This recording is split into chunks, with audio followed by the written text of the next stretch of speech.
একটা প্রচলিত সত্য কথা বলি, লোনের ব্যবসায় গুণে ধরে। যারা লোন নিয়ে ব্যবসা করতেছেন তারা এখন বুঝবেন না, গুণ যেরকম কাঠের ভিতর দিয়ে আস্তে আস্তে কুরে কুরে কাঠটাকে খেয়ে শেষ করে ফেলে, উপর দিয়ে কিন্তু বোঝা যায় না, উপর দিয়ে কাঠটা কিন্তু চাকচিক্যই দেখা যায়। ঠিক তেমনি যারা লোন নিয়ে ব্যবসা করতেছেন তাদের ব্যবসাটা উপর দিয়ে খুব চাকচিক্য দেখা গেলেও ভিতর দিয়ে কিন্তু আস্তে আস্তে সেই গুণের মতো ব্যবসাটা আস্তে আস্তে ধ্বংস হতে থাকে। এটা উপর দিয়ে খুব বেশি একটা বোঝা যায় না, এটা আপনিও বুঝবেন না, আপনার প্রতিবেশী বা আপনার সহপাঠী যারা আছে তারাও কেউ বুঝবে না। কিন্তু একটা পর্যায়ে দেখা যাবে যে এই লোন লোন তো এক ধরনের একটা অভিশাপ বলা যায়। কারণ হচ্ছে যে আল্লাহ রাসূল সাল্লাল্লাহু আলাইহি সাল্লাম একটি কথা বলেছেন, সুদ যারা সুদ দিয়ে ব্যবসা করে, সুদ নিয়ে ব্যবসা করে, তারা আল্লাহ এবং আল্লাহ রাসূলের সাথে যুদ্ধ ঘোষণা করলো।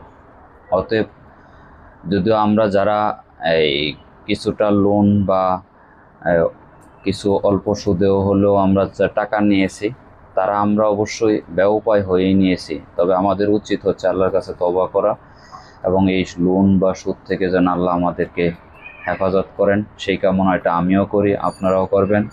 আর এটা আমরা অনেকটা বাধ্যবাধকতা হয়েই করছি, কারণ হচ্ছে আমাদের সমাজে সেই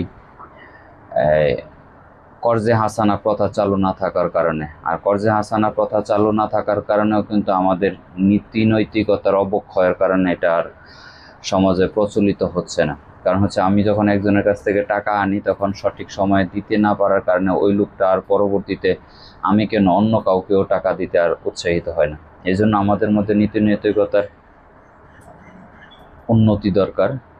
আমি বলবো যে আমি সহ সবাই যেন আমরা লোন থেকে বিরত থেকে ব্যবসা বাণিজ্য করতে পারি। আল্লাহ তাআলা ব্যবসার মধ্যে অল্পতেই অনেক বরকত দিতে পারেন। আর আল্লাহ তাআলা যদি আপনার ব্যবসার মধ্যে আমার ব্যবসার মধ্যে বরকত দেন, তাহলে কোনো অপশক্তি, দুনিয়ার কোনো অপশক্তি আপনাকে দমায় রাখতে পারবে না।